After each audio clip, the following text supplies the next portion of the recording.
जय भीम, नमो बुद्धाय साथियों। मैं सुजाता सिंह, लक्ष्य कमांडर, भारतीय समन्वय संगठन लक्ष्य कानपुर से तथागत भगवान बुद्ध और बाबा साहब को नमन करते हुए बहुजन समाज में जन्मे सभी संतों गुरुओं को मेरा कोटि कोटि नमन। मंचासीन बैठे भिक्षु संघ को मेरा साधुवाद। यहाँ पर आए सभी उपासक उपासिकाओं, भाइयों बहनों, माताओं, युवाओं, बुजुर्गों, किसानों, छात्रों को, खासकर सरहद पर बैठे जवानों को सुजाता सिंह का क्रांतिकारी जय भीम, जय भीम। जैसा कि आज ये वर्षावास समापन और धम्म दीक्षा का कार्यक्रम है, तो मैं 2 मिनट में ही अपनी बात को खत्म करूंगी।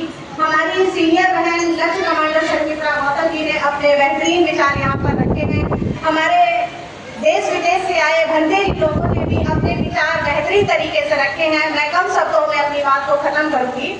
जैसा कि महान सम्राट अशोक ने कलिंग युद्ध के बाद बौद्ध धर्म को ग्रहण किया और 84 लाख स्तूप भारत के साथ साथ आपने देखा है, इसका जीता जागता उदाहरण है महाबोधि स्तूप और सारनाथ का स्तूप। लेकिन समाज के कुछ घटिया व दूषित मानसिकता के लोगों ने बौद्ध धर्म को पूरी तरह से खत्म करने की चाल चली, लेकिन जहाँ भी खोदे गए बुद्ध ही पाए गए।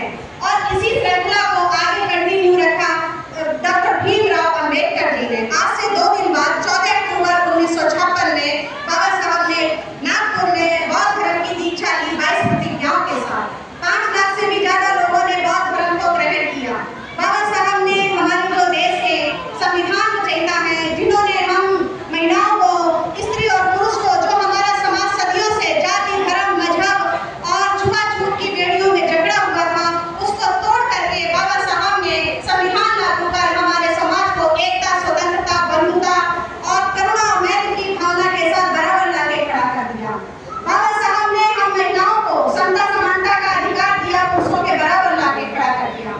संविधान की बदौलत ही हमारे समाज के छोटे से उच्च पदों पर बैठे हुए लोग हैं, लेकिन आज भी जातिगत भेदभाव आज भी जारी है, जो हम लोग अभी देखे हैं सोशल मीडिया के माध्यम से, न्यूज के माध्यम से।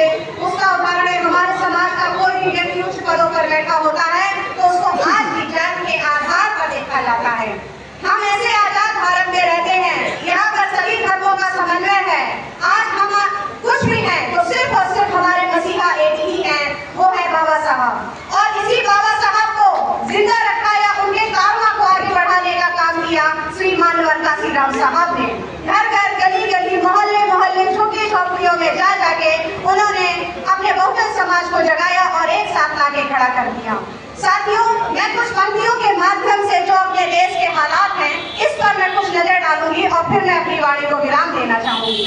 जिस तरह हमारे देश में संविधान विरोधी लोग हैं, आरक्षक विरोधी लोग हैं, हमारी बहनों के साथ गलत काम होते हैं, हमारी बस्तियों को जलाया जाता है, हमारी मूर्तियों को तोड़ा जाता है बहुजन समाज के। बाबा साहब जब जिंदा थे, उनका संघर्ष जिंदगी के साथ भी जारी रहा और उनका संघर्ष जिंदगी के बाद भी जारी है। आज भी उनकी मूर्तियों को तोड़ा जाता है। यह देश सभी का है। शासन सत्ता में बैठे लोगों का पहला नैतिक कर्तव्य बनता है कि वह अपनी देश की जनता के साथ समता, समानता, बंधुता और निष्पक्ष न्याय करे, क्योंकि यह देश सभी का है।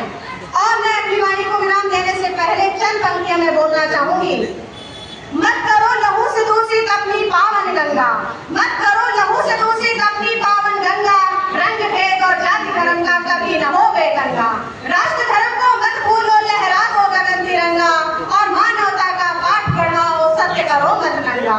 उठो जवानों आगे आओ, तुम हो देश किसान, यही है भारत देश और बौद्ध धर्म इसकी पहचान, बौद्ध धर्म इसकी पहचान। नेताओं के नारों से अब रोटी नहीं चलेगी, कस्में झूठे वादों की अब हवा नहीं बहेगी।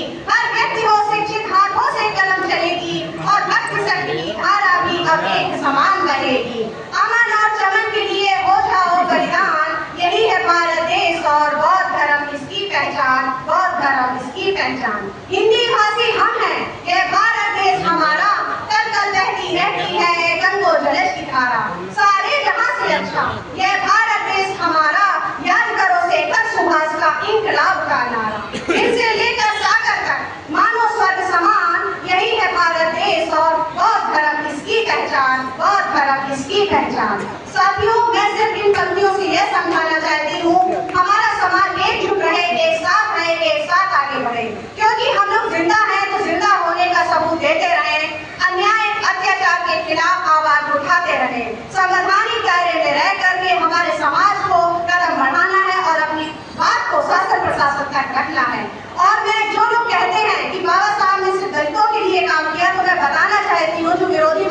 के लोग हैं। बाबा साहब ने सिर्फ दलितों के लिए काम नहीं किया, उन्होंने संपूर्ण मानव जाति के लिए काम किया, हर जाति धर्म और मजहब के लिए काम किया, हर व्यक्ति के लिए काम किया। बाबा साहब के सम्मान में उनके लिए संविधान के ऊपर 2 पंक्तियां बोलूंगी और मैं अपनी वाणी को विराम देना चाहूंगी कि संविधान नहीं कोई माटी